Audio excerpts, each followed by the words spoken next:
Bonjour.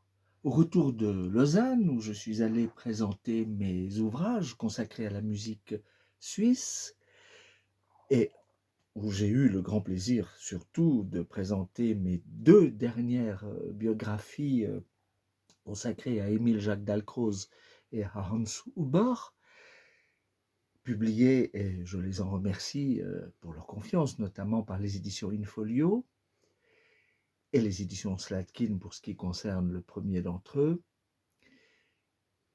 Je voudrais rendre hommage à un chef d'orchestre britannique, Douglas Bolstock, qui a été longtemps le chef permanent de l'orchestre philharmonique d'Argovie.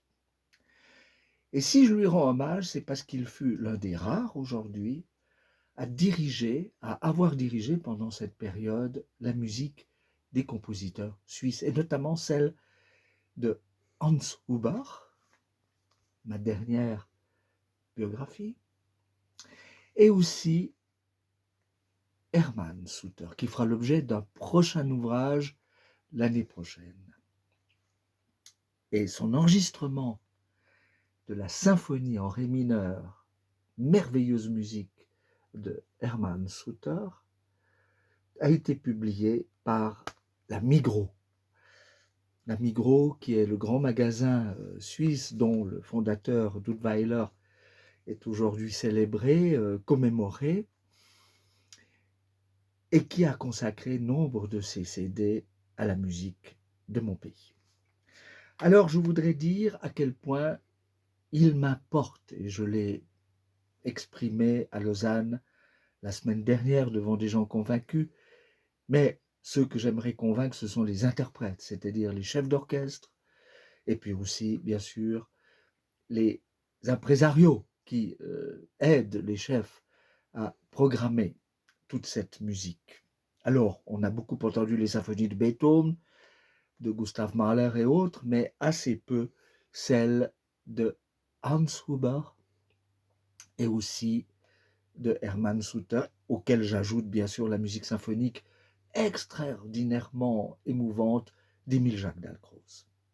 Alors, là, aujourd'hui, je voudrais vraiment remercier Douglas Bostock pour le merveilleux travail qu'il a accompli, que j'ai eu l'occasion de rencontrer à Aarau il y a quelques années. Et c'était avec une véritable ferveur, je puis dire, qu'il a mis en perspective, à travers ses nombreux programmes, et la musique suisse et la musique anglaise.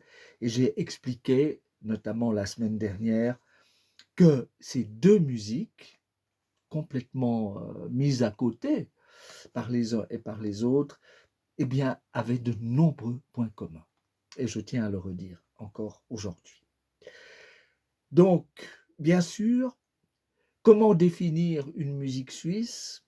Eh bien, c'est montrer à quel point elle est caractéristique, elle est associée à la culture du pays, d'où le concept de musique confédérale, culture en général et civilisation en particulier, s'agissant ici de système politique, mais cette capacité, au sein d'une diversité extraordinaire, à se fonder sur une unité symbolique qui remonte au mythe en quelque sorte. Alors on pourrait dire ici le mythe du paysage, qui est aussi une réalité, parce qu'entre le symbole et la réalité, il y a beaucoup plus de liens qu'on ne le croit généralement. Merci Douglas Bostock d'honorer ainsi par le génie de votre qualité interprétative à la tête d'un orchestre argovien qui était extrêmement motivé, comme on peut le voir sur YouTube, où vous pouvez effectivement vous rendre compte de cet apport essentiel à l'interprétation de notre musique.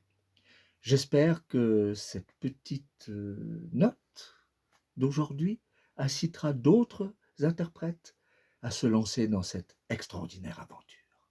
Merci à vous.